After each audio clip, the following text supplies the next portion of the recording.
avalanche. It was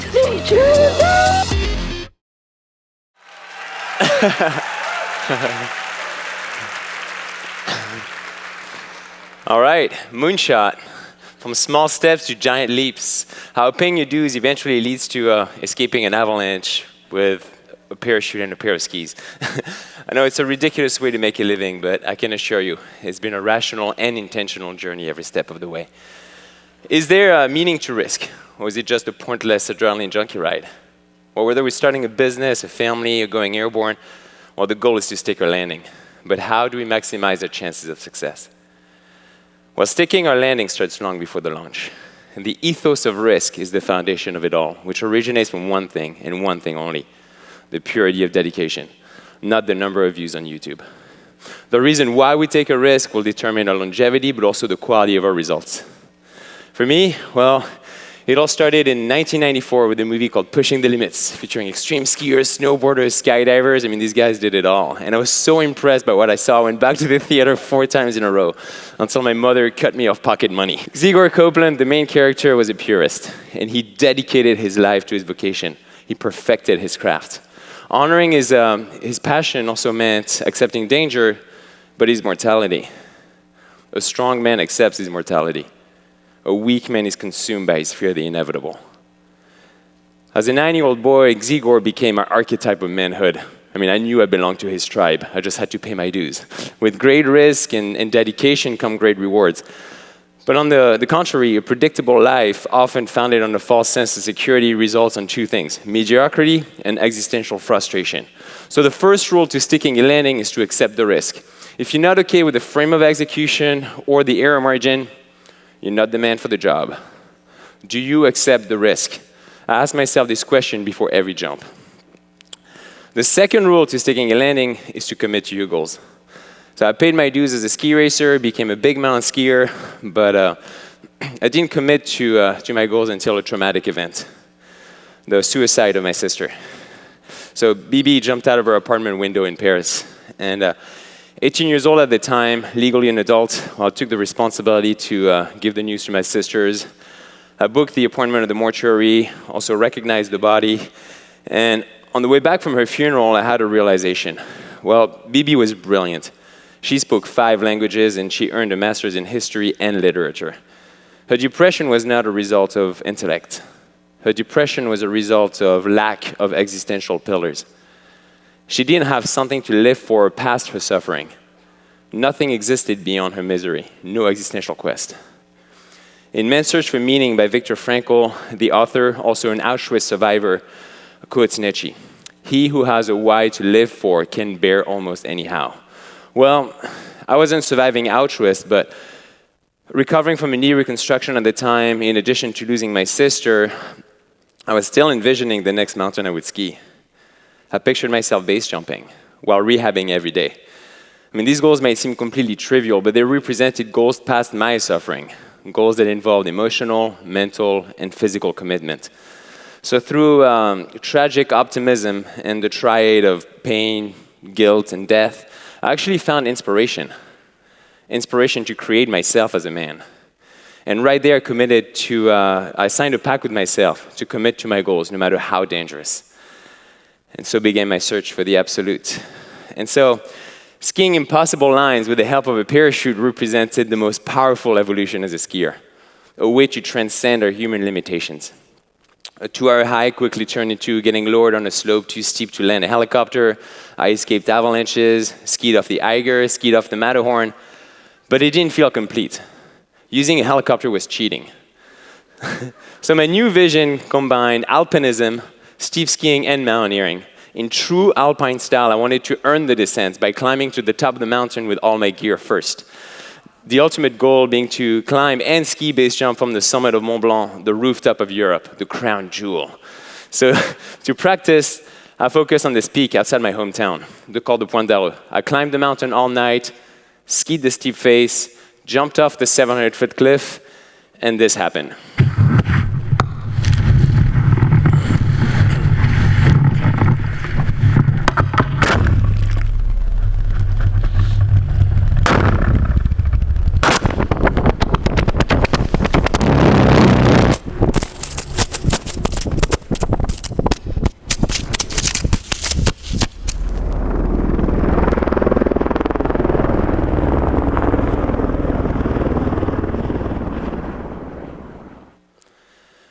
Well, my parachute opened, so that was good. But I slammed back into the cliff 4 times, and I managed to turn around, but then I passed out in the parachute.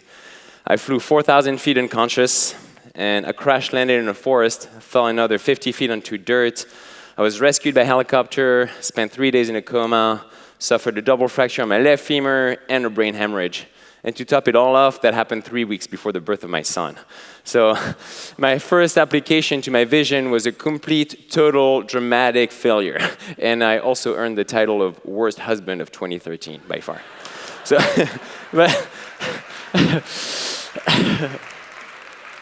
but as I'm laying down in the hospital, I realized there was actually a meaning to be found in my failure. Where first of all, it was a test to my dedication. Did I have what it takes to pursue my goals and my vocation? Well, my sister Anouk had very comforting words. As I'm laying down in the hospital, she said, "You crashed. That's not cool, but you're living intentionally, and that's honoring our sister." And right there, it's when we fail that our ethos matters most. It's what will help us get back on our feet. And second, well, I crashed simply because I wasn't as good as I thought I was. So I had to go back to basics, pay my dues all over again, and gradually increase the level of difficulty. This would ensure fundamental retraining by going back to basics and checking off all the boxes. And then finally, well, Super Frenchie 2.0 was not only necessary to reaching my goals, but to also be a solid dad. My son was about to be born. I had a lot on the line now. But in order to be the father that I aspired to be, I still needed to self-actualize and reach my goals and objectives as an individual. So after 4 years, many jumps, many miles in the mountains, my skills actually improved. I replaced raw explosiveness with consistency and meticulous attention to details. I like to think that I graduated from a playful crow to a sturdy eagle, But before returning to the mountain that almost claimed my life, I needed to accomplish one more thing: help my son understand my quest. Because helping our loved ones understand why we take a risk will help us commit to our goals. So 5 years later, after the accident, Soren and I went to France together. On the way back from the skate park, he told me, "Papa, when you'll be old, I'll teach you how to skateboard." And I was like, well, Soren, that's very kind of you because I love skateboarding, but I'm really bad at it, so I'm going to need some help. And then with a stern look, he said, "And when you'll die, I'll bury you with your skis and your skateboard."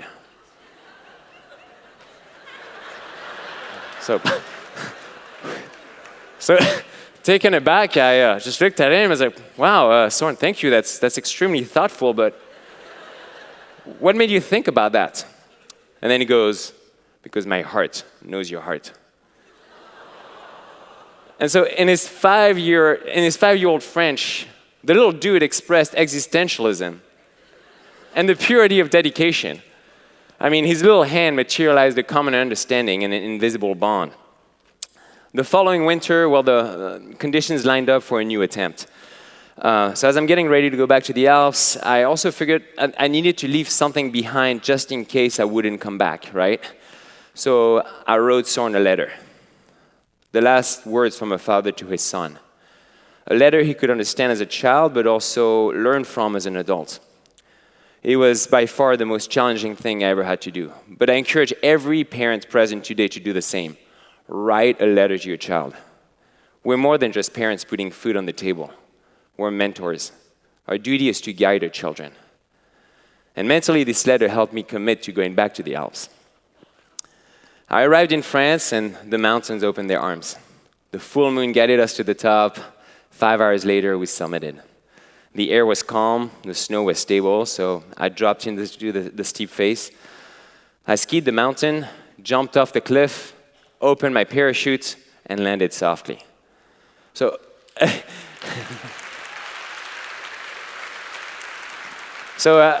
a 6-year journey was completed flawlessly in 6 hours.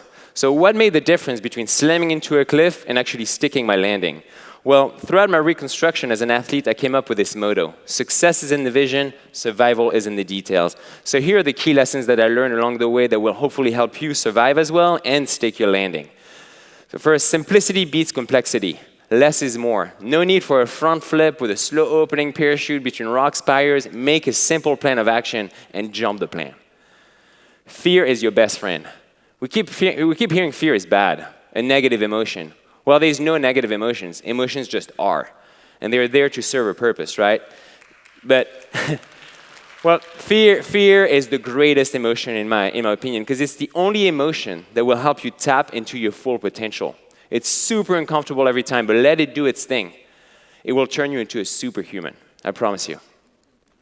Every emotion serves a purpose. So that relationship with fear can be applied to every emotions in general. Because when we take on a big challenge, it's going to be an emotional roller coaster no matter what. But it actually simply means that we're just tuning in with our environment. Nothing more, nothing less. No reason to overthink it. Emotions are just a barometer for your environment. Take the time to feel it all. By doing that, you will link your modern mind with your lizard brain. And by linking knowledge and instinct, you will turn into a survival machine. Know when to launch. So Colin Powell applies the 40-70 rule. If you make a decision with 40% of the information needed, well, you're going to shoot from the hip, right? You're gambling. But if you wait to have more than 70% of the information available, well, you're going to miss the window of opportunity. In the world of business, that means launching a product too late and not becoming a market leader. Well, in my world, that means missing the weather window and potentially slamming into a cliff. So don't jump the gun, but also don't hesitate. Tunnel vision will kill you. Well, the main reason why I crashed was tunnel vision. I was already focused on the execution of the jump itself instead of paying attention to the changing weather. While climbing, I was 80% committed to jumping instead of making my decision on the top, and I only left a 20% chance of turning around. Well, now I don't make my decision until I reach the summit, and then I apply a 50-50 ratio. A 50% chance of jumping and a 50% chance of turning around. By doing that, I'm trying to not be like a lab chasing a ball, right? You want to be more like agile and adaptable like a mountain lion. The idea is to turn overdetermination into omnipresence. Take it all in. That will increase your chances of survival by being more alert.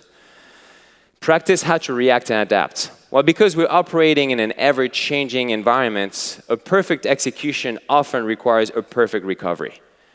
Fighter pilots practice with something called chair flying. They sit alone in the dark pretending to fly the aircraft. They rehearse flight patterns and emergency procedures. The idea is to make reactions under stress automatic and instinctual. We must practice the proper execution and a proper recovery. As wingsuit pilot Matt Giraud says, we don't rise to the occasion. We fall back to our level of training. And then finally, before jumping, focus on three things and three things only. Concentrate, visualize, execute.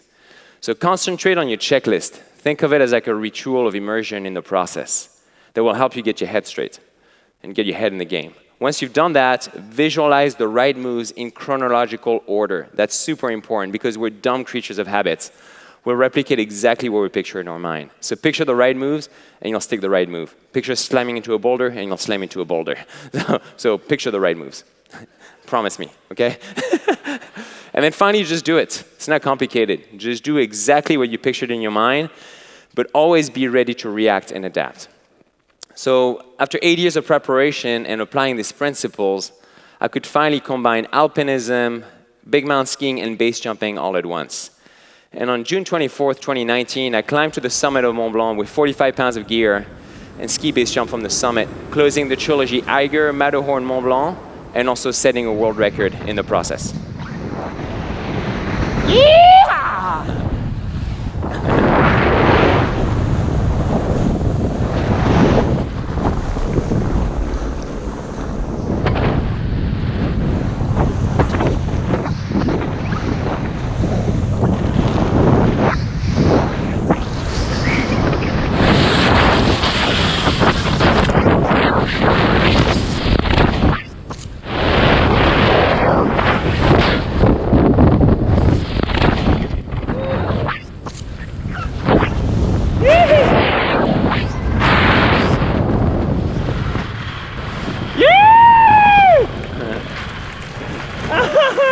Premier ski base du sommet du Mont Blanc. Yeah!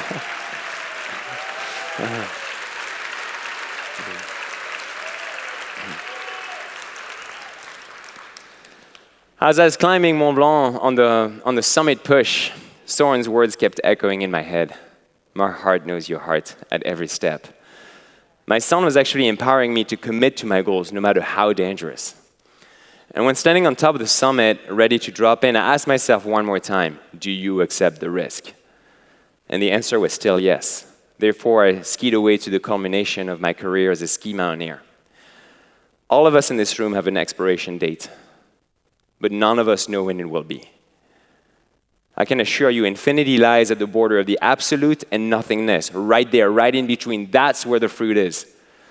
I highly encourage you to find that edge, grab that fruit, bite it voraciously, and squeeze it to the last drop.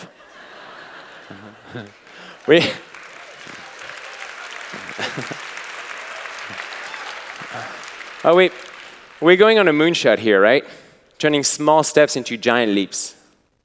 Let's have the courage to honor our passions. Be there for the people we love. And always, always stick our landing. Thank you very much for your attention.